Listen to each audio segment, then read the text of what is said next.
Bogotá, Colombia, 1993. En este edificio, el lunes 16 de agosto, a mediodía, nació Santiago Otálora Cruz.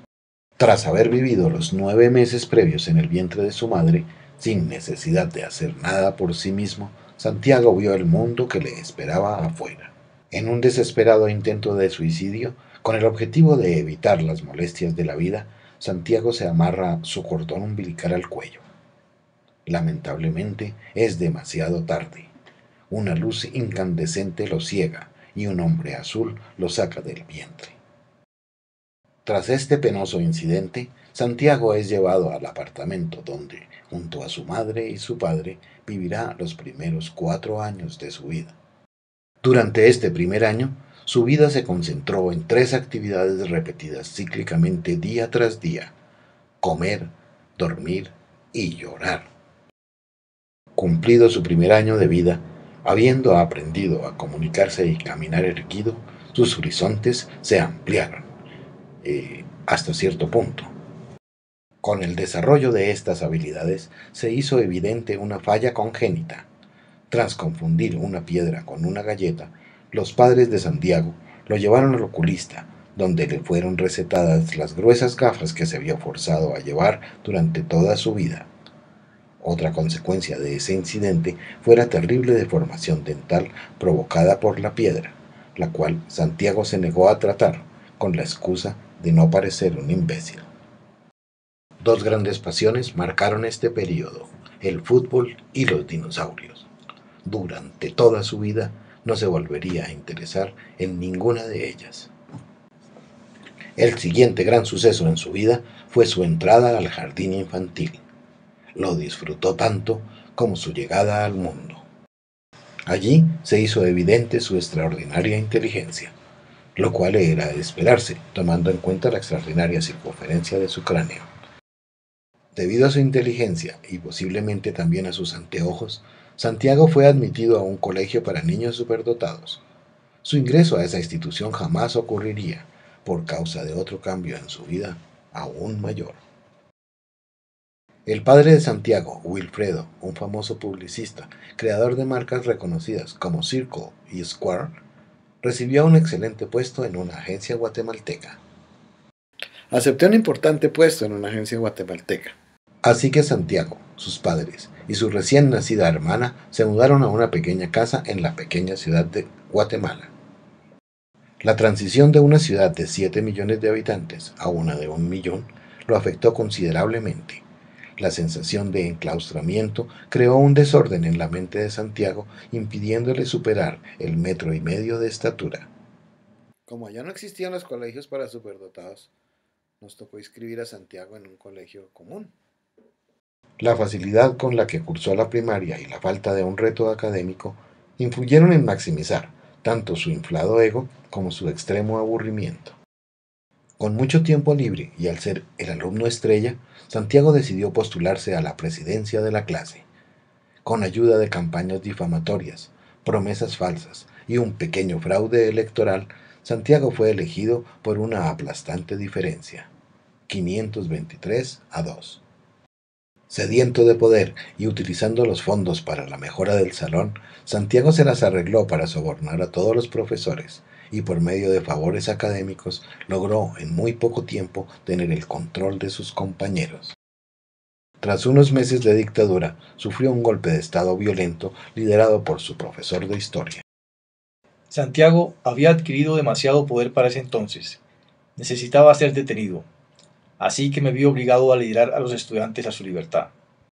Esta experiencia causó la expulsión de Santiago del colegio y una extrema aversión a la política.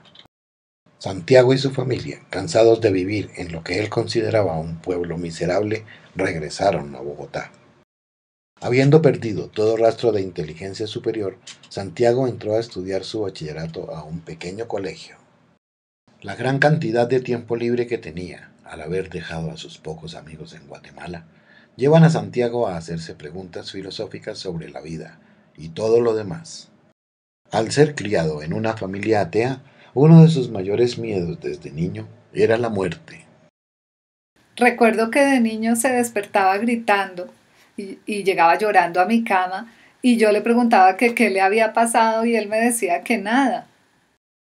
Santiago, invadido por el temor a la inexistencia después de la muerte, se obsesionó con la religión.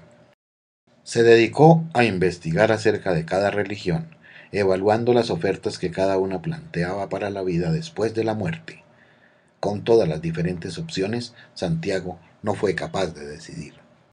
Prefirió entonces fundar una religión propia mezclando las principales creencias con la esperanza de asegurarse un puesto en alguno de los paraísos que éstas prometían. Habiendo conseguido sin proponérselo cientos de adeptos, Santiago como profeta se vio implicado en distintas guerras santas contra otras religiones que ni siquiera conocía. Fingiendo su muerte y posterior reencarnación en una paloma, Santiago logró evitar su inminente asesinato. Lamentablemente, la paloma no corrió con la misma suerte. Al resignarse nuevamente al concepto de la inexistencia después de la muerte, Santiago llegó a la conclusión de que la única forma de no morir era siendo recordado. A partir de ese momento, comenzó por primera vez a preocuparse por su futuro. Como a los 15 años, Santiago comenzó a preguntarse qué iba a estudiar y empezó a probar cuánta cosa se le ocurría. Sin ninguna pasión específica, y con la facilidad que tenía para todas las materias, Santiago no podía decidir qué sería aquello por lo que sería recordado. Desencantado con la política y la religión, Santiago decidió dar su siguiente paso con la ciencia.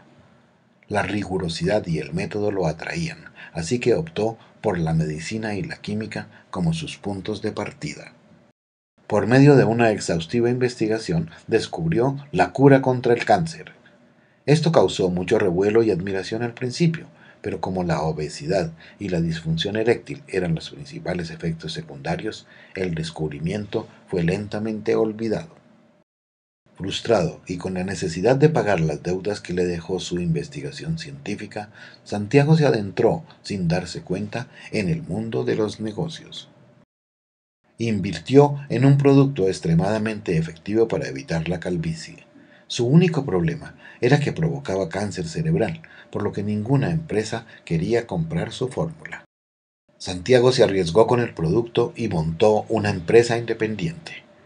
Para que funcionara, decidió basarse en un modelo de pirámide y por medio del eslogan "Esto no es una pirámide", consiguió una aceptación y un crecimiento muy rápido. Por más convincente que fuera el eslogan, este no logró evitar el colapso de la empresa. A esto obviamente siguieron una serie de demandas y juicios en su contra. A causa de esta situación, Santiago se vio forzado a investigar y volverse experto en leyes. Desconfiando de los abogados, como siempre lo había hecho, prefirió representarse a sí mismo. Después de meses y meses de juicios y de lograr zafarse de varios cargos, basó su defensa final en una mujer, quien tras haber sido diagnosticada con cáncer cerebral, se dedicó a tratar de disfrutar al máximo el resto de su vida. Aseguraba que todo se lo debía a Santiago y aceptó colaborar. El caso se vino abajo cuando durante su declaración, la mujer, quien ya estaba muy enferma, murió en el estrado. Al perder la base de todo su caso, Santiago tuvo que recurrir al plan B. Sobornó a todos los implicados, quedando entonces sin dinero y sin cargos. Pero no todo fueron fracasos. A partir del gran trabajo logrado con su producto para la calvicie, una empresa lo contrató para dirigir su publicidad. A pesar de las constantes advertencias de su padre acerca de su oficio, Santiago aceptó el cargo. La empresa que lo contrató acababa de estrenar unos zapatos deportivos bastante revolucionarios que no tenían mucho éxito. Santiago comenzó por crear la marca que a los dueños de la empresa les encantó. Santiago entonces planteó la creación de otra marca igual de fuerte, para funcionar como la competencia directa de los zapatos. Esta segunda marca pertenecería a la misma empresa y serían exactamente los mismos zapatos con cambios mínimos. La estrategia fue todo un éxito. Los compradores instantáneamente se dividieron en dos grupos, cada uno apoyando su marca predilecta en una guerra de marcas. Las cosas comenzaron a salirse de control cuando los enfrentamientos entre consumidores se volvieron físicos. Para cuando comenzaron los asesinatos, los dueños de la empresa decidieron revelar la verdad a pesar de las advertencias de Santiago. La noticia causó suicidios masivos a nivel mundial. Los consumidores fanáticos, al haber perdido su identidad, se ahorcaban con los cordones de sus propios zapatos. Absolutamente cansado del mundo de los negocios, Santiago comenzó a aproximarse a las artes plásticas. Intrigado por los movimientos experimentales, creó toda una exposición visual y sonora que solo podía ser apreciada por gente en estado de coma. La falta de comentarios y retroalimentación sobre su obra lo obligaron a desistir. A partir de esta experiencia, Santiago buscó expresarse por un medio artístico más convencional. Comenzó a escribir poesía, pero habiendo estado tan ocupado en su búsqueda, nunca había tenido un romance. Esto lo obligó a crear a su mujer ideal a partir de diferentes aspectos de mujeres reales. Escribió bellos poemas, pero al mismo tiempo Santiago se obsesionó con su amor ficticio. Completamente absorto en su romance, fue internado en un manicomio por su preocupada familia. Gracias a su rápida recuperación, Santiago se convirtió en el aprendiz de su psiquiatra. Quiso investigar la mente humana encerrado en el manicomio con los otros pacientes. Luego de varios meses de reclusión y análisis, Santiago llegó a la conclusión de que la locura era contagiosa y lo plasmó en un libro de 837 páginas extremadamente confuso. Los pocos psicólogos que lograron entenderlo no se atrevieron a respaldar su teoría.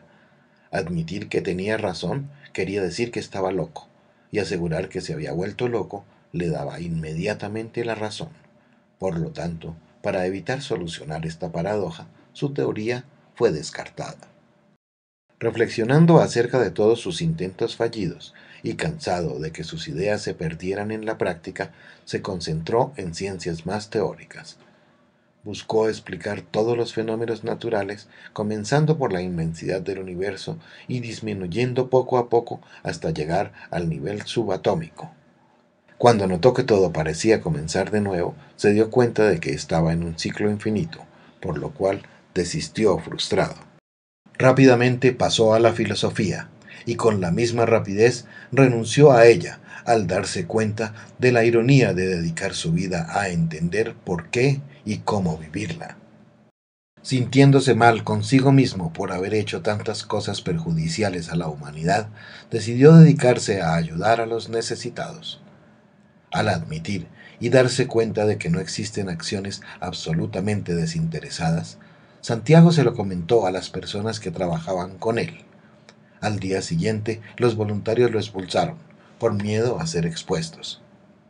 Todos estos años de intentos fallidos y desilusiones llevaron a Santiago a rendirse. Con tan solo un semestre para salir del colegio, Santiago había perdido completamente las esperanzas de hacer algo significativo con su vida. Una vez más sintió aquello que había sentido en el vientre materno. Pero su egocentrismo y orgullo le impedían buscar una salida fácil. Era el mundo el que estaba mal, no él. Sentía la necesidad de escapar de esa realidad. Fue en ese momento en el que descubrió lo que iba a hacer. El cine era la respuesta a todas sus necesidades. Le permitía aplicar todos sus conocimientos en diferentes áreas para crear otras realidades que él sería capaz de controlar. Así que, sin pensarlo dos veces, decidió dedicar su vida al cine. En la segunda parte, veremos cómo, a partir de una autobiografía hecha para la universidad, la carrera de Santiago se propulsó. También exploraremos todas sus obras y su vida adulta. En la tercera parte nos concentraremos en su influencia en el cine y en su muerte por un ataque de dicha a los 100 años, tras haber logrado todo lo que había querido.